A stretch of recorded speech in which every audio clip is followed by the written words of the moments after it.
Guys suppose करते हैं एक पर्सन है मिस्टर एक्स जिनकी एज है 77 ईयर्स, मतलब ये एक सीनियर सिटीजन है। इनका एक बैंक में अकाउंट है जहां पर इनको पेंशन इनकम रिसीव होती है 9 लाख रुपीस पर एनम की। इसी बैंक में इनको सेविंग अकाउंट की इंटरेस्ट इनकम भी रिसीव होती है 50,000 रुपीज पर एनम की। और इसी बैंक में इन्होंने एक फिक्स डिपॉजिट करा रखी है जिसकी इंटरेस्ट इनकम इनको मिलती है 1,50,000 रुपीज पर एनम की। अब इनकी टोटल इनकम देखी जाए तो वो हो रही है 11 लाख रुपए, जो कि बेसिक एग्जेम्पशन लिमिट को एक्सीड कर रही है। तो इसीलिए इनके ऊपर आईटीआर फाइलिंग की रिक्वायरमेंट भी आ जाती है। और क्योंकि इनके फिक्स डिपॉजिट की इंटरेस्ट इनकम 1 लाख रुपए को एक्सीड कर रही है, तो बैंक के ऊपर रिस्पॉन्सिबिलिटी आ जाती है कि वो इनका सेक्शन 194A में टीडीएस भी डिडक्ट करे। बट गाइस, क्या आपको पता है कि हमारे इनकम टैक्स एक्ट में सीनियर सिटीजन को एक स्पेशल बेनिफिट प्रोवाइड किया गया है। अगर इस हिडन बेनिफिट का पता सीनियर सिटीजन को चल जाए तो इस बेनिफिट को ऑप्ट करके ना तो उनको आईटीआर फाइलिंग की रिक्वायरमेंट होगी, ना ही बैंक उनका सेक्शन 194A में कोई टीडीएस डिडक्ट करेगी। और इंटरेस्टिंग बात यह है कि इस टीडीएस को डिडक्ट होने से बचाने के लिए उनको कोई फॉर्म 15H भी फाइल नहीं करना है। सो गाइस, स्टार्ट करते हैं वीडियो को। बट वीडियो आपको अच्छी लगे तो गाइस प्लीज वीडियो को लाइक जरूर कर दीजिएगा, शेयर कर दीजिएगा ज्यादा से ज्यादा अपनी फैमिली अपने फ्रेंड्स के साथ। एंड चैनल पर नए हैं, चैनल को अभी तक सब्सक्राइब नहीं किया है तो प्लीज चैनल को सब्सक्राइब जरूर कर दीजिएगा। चलिए स्टार्ट करते हैं वीडियो को। हमारे इनकम टैक्स एक्ट में दो टैक्स रिजीम होती हैं, old tax regime and new tax regime. जब भी हम अपना आईटीआर फाइल करने बैठते हैं तो सबसे पहले हमको ये डिसाइड करना होता है कि हमें किस टैक्स रिजीम से अपनी आईटीआर को फाइल करना है। अगर हम ओल्ड टैक्स रिजीम को ऑप्ट करते हैं तो इस केस में अगर आपकी टोटल इनकम 2.5 लाख रुपए तक की होती है तो आपको कोई आईटीआर फाइल करने की जरूरत नहीं होती। अगर आपकी एज 60 साल या उससे ज्यादा होती है तो इनकम टैक्स एक्ट में आपको सीनियर सिटीजन बोला जाता है। यहाँ पर आपको थोड़ा रिलैक्सेशन दे दिया जाता है। यहाँ पर सीनियर सिटीजन के केस में अगर आपकी टोटल इनकम 3 लाख रुपए तक की होती है तो आपको कोई आईटीआर फाइल नहीं करना होता। अगर आपकी एज 80 साल या उससे ज्यादा होती है तो आपको सुपर सीनियर सिटीजन बोला जाता है। और इस केस में 5 लाख तक की अगर आपकी टोटल इनकम है तो आपको कोई आईटीआर फाइल नहीं करना होता। अगर हम न्यू टैक्स रिजीम को देखते हैं तो इस वाले केस में आपकी एज चाहे कुछ भी हो, यहाँ पर अगर आपकी टोटल इनकम 4 लाख रुपए तक की होती है तो आपको कोई आईटीआर फाइल नहीं करना होता। क्लियर? लेकिन आपने ये सुना होगा कि फाइनेंशियल ईयर 25-26 में तो अगर टोटल इनकम 12 लाख रुपए तक की है तो उस केस में आपका टैक्स 0 हो जाता है। तो ये कैसे होता है, इस चीज को समझते हैं।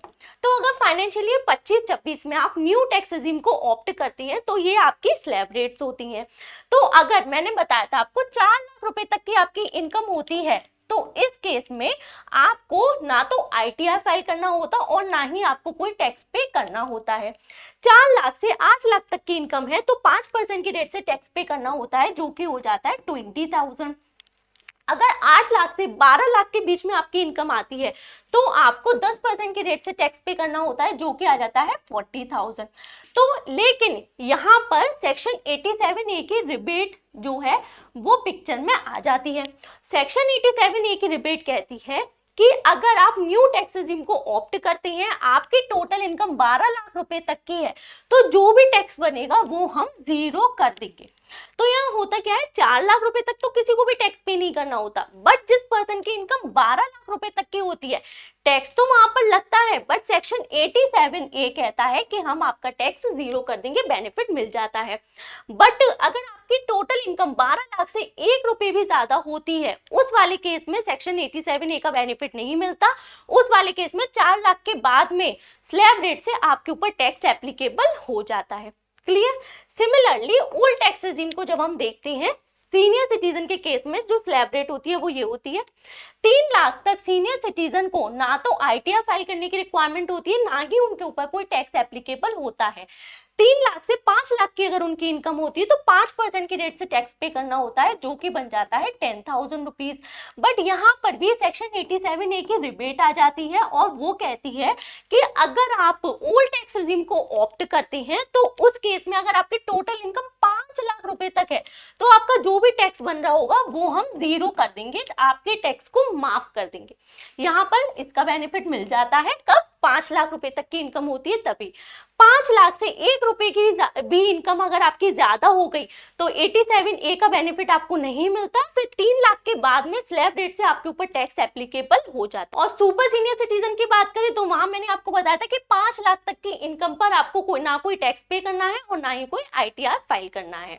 अब अगर हम इन लिमिट्स की बात करें जो कि मैंने आपको बताई, जहां तक आपको ITR फाइल करने की कोई रिक्वायरमेंट नहीं होती, ये और ये ओल्ड टैक्स रिजीम में और ये जो होती है न्यू टैक्स रिजीम में, इस लिमिट को बोला जाता है बेसिक एग्जेम्पशन लिमिट।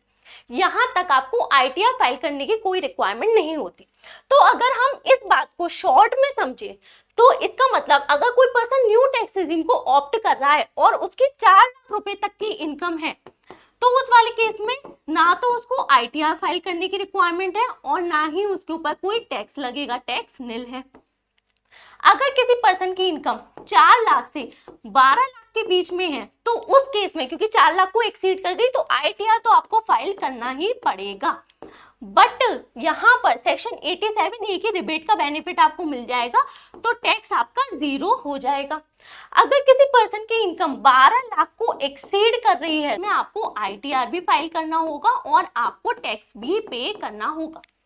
क्लियर? अब आ जाते हैं हम आज के टॉपिक के ऊपर। सेक्शन 194P ये वो सेक्शन है जो कि आपको बेनिफिट प्रोवाइड करता है। क्या बेनिफिट प्रोवाइड करता है? तो सबसे पहले आपको इसके लिए इंडिया का रेसिडेंट होना जरूरी है। तो अगर आप रेसिडेंट इंडिविजुअल हैं तो आपको इस सेक्शन का बेनिफिट मिल जाएगा।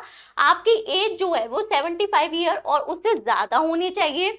आपकी जो इनकम है वो केवल 2 सोर्स से इनकम होनी चाहिए, एक तो आपको पेंशन की इनकम रिसीव हो रही हो और दूसरा आपको इंटरेस्ट इनकम रिसीव हो रही हो। और ये जो इंटरेस्ट इनकम है वो कैसी भी हो सकती है, सेविंग बैंक की इंटरेस्ट भी मिल सकती है, फिक्स डिपॉजिट और रिकरिंग डिपॉजिट की इंटरेस्ट इनकम भी आपकी हो सकती है। इस 2 इनकम के अलावा तीसरी कोई इनकम आपकी नहीं होनी चाहिए अगर आपको इस सेक्शन का बेनिफिट चाहिए तो। क्लियर? आपको ये जो इनकम मिल रही है वो आपको एक ही बैंक अकाउंट में रिसीव होनी चाहिए, एक के अलावा दूसरा आपका अकाउंट कोई नहीं होना चाहिए। और जिस बैंक अकाउंट में आपको ये इनकम रिसीव हो रही है वो बैंक कोई नॉर्मल बैंक नहीं होता, वो भी एक स्पेसिफाइड बैंक होना चाहिए।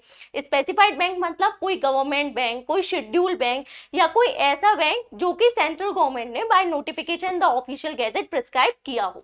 अगर ये चारों कंडीशन सेटिस्फाई हो जाती हैं तो आपको बोला जाता है इनकम टैक्स एक्ट में स्पेसिफाइड सीनियर सिटीजन। मतलब सीनियर सिटीजन की 3 कैटेगरी होती है। एक तो नॉर्मल सीनियर सिटीजन होते हैं जो 60 ईयर और उससे ज्यादा के होते हैं, एक सुपर सीनियर सिटीजन होते हैं जिनकी एज 80 ईयर प्लस होती है, और एक स्पेसिफाइड सीनियर सिटीजन होती हैं जो कि इंडिया के रेसिडेंट होती हैं, 75 ईयर और उससे ज्यादा की उनकी एज होती है। 2 ही उनकी इनकम होती है, एक ही बैंक अकाउंट में इनकम रिसीव होती है, पेंशन इनकम और इंटरेस्ट इनकम। और जो बैंक होता है वो भी एक स्पेसिफाइड बैंक होता है जो कि गवर्नमेंट बैंक या शेड्यूल बैंक होता है। क्लियर? अगर आप स्पेसिफाइड सीनियर सिटीजन हो तो इनकम टैक्स एक्ट का सेक्शन 194 आपको एक बेनिफिट प्रोवाइड करता है। क्या बेनिफिट देता है? वो कहता है कि आपको ITR फाइल करने की कोई जरूरत नहीं है। ओके, बट इस बेनिफिट को आपको ऑप्ट करना होता है। ये बेनिफिट ऑप्ट करने के लिए आपको क्या करना होता है? बैंक के पास आप जाएंगे और बैंक के पास जाकर आपको एक फॉर्म होता है, फॉर्म 12BBA, ये फाइल करना होता है। तो जब आप ये फॉर्म फाइल करेंगे तभी आपको इस सेक्शन का बेनिफिट मिलेगा। ये फॉर्म फाइल नहीं किया तो उस केस में आपको ITR फाइल करना पड़ेगा अगर आपकी इनकम बेसिक एग्जेम्पशन लिमिट से ज्यादा है तो। इस फॉर्म की बात करें तो बहुत बेसिक सी डिटेल इसमें पूछी जाती है, जैसे आपका नेम है, एड्रेस है, पैन नंबर है, डेट ऑफ बर्थ है, किस ईयर के लिए आपको ये फॉर्म फाइल करना है, आपका एम्प्लॉयर जहां से आपको पेंशन की इनकम रिसीव हो रही है क्या नाम है उस एम्प्लॉयर का, और किस बैंक को आप ये जो किस बैंक के लिए आप फॉर्म 12BBA फाइल कर रहे हैं। केवल ये चीज दी जाती है, 2 मिनट का फॉर्म होता है और बस अपने सिग्नेचर आपको इसमें करने होते हैं। जब आप ये फॉर्म सबमिट कर देते हैं बैंक के पास, उसके बाद बैंक का रोल स्टार्ट हो जाता है। बैंक क्या करती है, जिस साल के लिए आपने फॉर्म सबमिट किया है उस ईयर के एंड होने के बाद में वो आपकी टोटल इनकम को कैलकुलेट करती है। टोटल इनकम के लिए आपकी केवल मैंने बताई थी यहाँ पे 2 इनकम होनी चाहिए, पेंशन इनकम और इंटरेस्ट इनकम, तीसरी कोई इनकम नहीं होनी चाहिए। तो बैंक जब इनकम कैलकुलेट करेगी तो पेंशन इनकम भी बैंक के अकाउंट में रिसीव हो रही है और जो इंटरेस्ट इनकम है वो भी बैंक दे रही है, तो बैंक को तो पता होगा कि आपकी टोटल इनकम क्या है।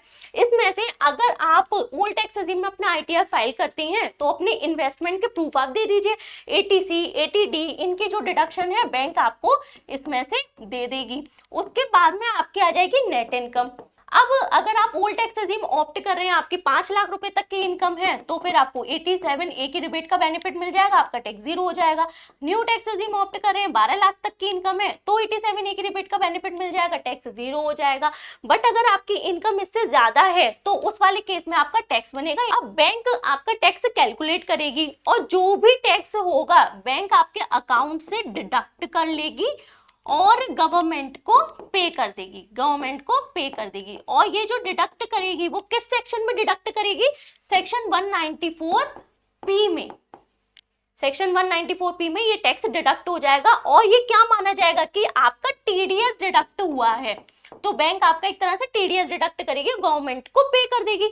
और जैसे पे किया जाता है, टीडीएस कब पे किया जाता है? जिस मंथ डिडक्ट किया था उसके नेक्स्ट मंथ की 7th तक, और जो मार्च का टीडीएस होता है तो वो 30 अप्रैल तक पे किया जाता है। तो गवर्नमेंट को पे किया जाएगा, फिर बैंक इसका रिटर्न भी फाइल करेगी, टीडीएस रिटर्न, और उसके बाद में वो आपको टीडीएस सर्टिफिकेट भी प्रोवाइड कर देगी, फॉर्म 16। ये कब तक प्रोवाइड करेगी? फाइनेंशियल ईयर एंड होने के बाद में जो 15 जून आएगा तब तक ये आपको सर्टिफिकेट दे देगी। क्लियर? तो यहाँ पर जो रोल है वो किसका स्टार्ट होगा? बैंक का स्टार्ट होगा। और आपका क्या है? आपका काम यहीं खत्म हो जाएगा। आपको आईटीआर फाइल करने की कोई जरूरत नहीं है, इनकम कंप्यूट करने की जरूरत नहीं है, अपने टैक्स कैलकुलेट करने की जरूरत नहीं है। बैंक ही टैक्स कैलकुलेट करेगी, टैक्स जीरो होगा, कोई बात नहीं, टैक्स बनेगा तो वो खुद से ही बैंक जो गवर्नमेंट है उसको पे कर देगी। क्लियर? इस चीज को कुछ एग्जांपल से समझते हैं जिससे आपको चीजें एकदम क्लियर हो जाए।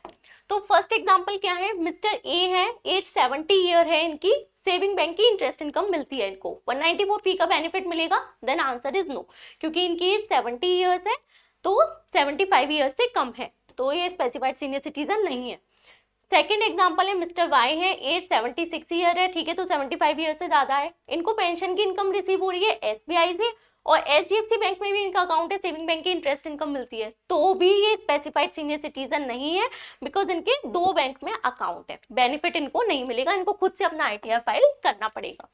थर्ड जो एग्जाम्पल है वो है 77 ईयर है इनकी, ओके, सेविंग बैंक की इंटरेस्ट इनकम मिलती है, हाउस प्रॉपर्टी इन्होंने इस साल सेल की है, क्या बेनिफिट मिलेगा? बेनिफिट नहीं मिलेगा, क्योंकि दो पेंशन इनकम और इंटरेस्ट इनकम के अलावा तीसरी इनकम इनकी नहीं होनी चाहिए, तो ये स्पेसिफाइड सीनियर सिटीजन नहीं है। मिस्टर ए है, एज 77 ईयर्स है, पेंशन इनकम मिल रही है, सेविंग बैंक की इंटरेस्ट इनकम मिल रही है, एफडी की इंटरेस्ट इनकम मिल रही है, बेनिफिट मिलेगा? यस। इनको क्या करना है? ये स्पेसिफाइड सीनियर सिटीजन है, बैंक के पास जाकर फॉर्म 12BBA ये सबमिट कर देंगे, तो बैंक ही इनकी इनकम को कंप्यूट करके टैक्स को कैलकुलेट करेगी और इनको कुछ भी नहीं करना। क्लियर? इनको सेक्शन 194P का बेनिफिट मिल जाएगा। मिस्टर बी है, एज 80 ईयर है, पेंशन इनकम इनको मिलती है, अच्छा उस पर टीडीएस डिडक्ट हो रखा है, सेविंग बैंक की इंटरेस्ट इनकम इनको मिलती है, इनका टीडीएस रिफंड आना है, रिफंड आना है, इनका टीडीएस डिडक्ट हो चुका है, रिफंड आना है। रिफंड आ सकता है क्योंकि पॉसिबल है कि जो इनका एम्प्लॉयर उन्होंने ओल्ड टैक्स रेजिम से इनकी आईटीआर फाइल की हो और न्यू टैक्स रेजिम में इनका रिफंड बन रहा हो।